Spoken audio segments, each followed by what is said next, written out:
Alright, I just sat down in the car. I'm working on my 95 Z28.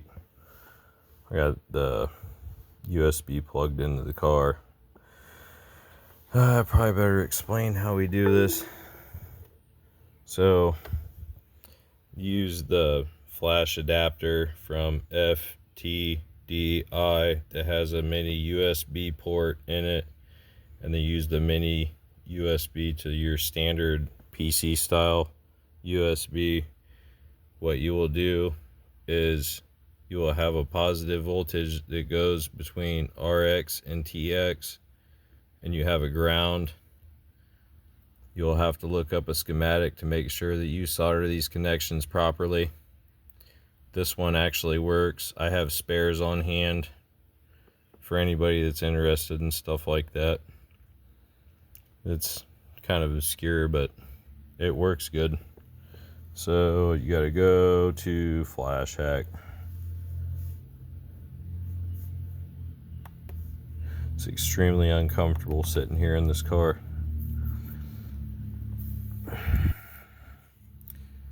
So we're gonna want to read calibration. That's how we're gonna prepare ourselves. What we're gonna do now that RX and TX ground are connected to the machine, just allow this thing to turn on, quit dinging and stuff like that. Tell it, okay, yeah, whatever. Recalibration. Cooling fans kick on. And it does the thing. This one's actually pretty efficient, honestly. I mean, it doesn't have the graphics and stuff like that that you'd want to see in some modern software, but it's very functional. It's actually an extremely useful tool. It only works on 94 and 95 LT1, but also it works on P66, which would be like your 3400 SFI. And then it also works on Y body, if I'm not mistaken, which would be like some type of a C4 Corvette that would have an LT4 or an LT1. But the software works on those types of vehicles. I've actually been able to successfully flash and read 3 different types of PCMs with this. And also, if you want to switch between a manual transmission and an automatic, you have full transmission controlling capabilities via your tuning on your PCM, just like you would like on a LS, like a P01 or P59. It's a little bit different, but it's pretty much the same principle. So hopefully this thing should be just about done loading. So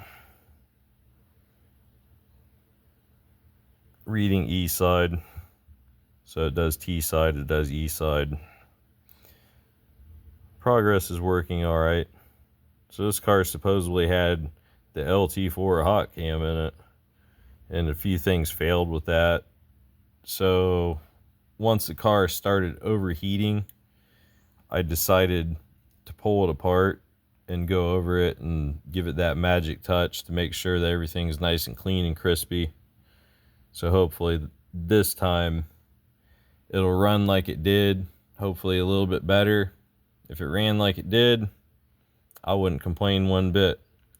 But it had a couple hiccups to it and stuff like that, so I quit driving it. And this thing should just be almost done.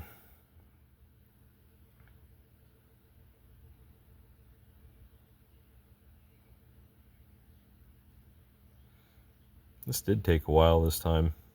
I wonder what the issue is.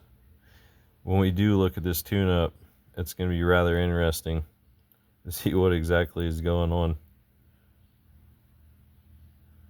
It's always very important.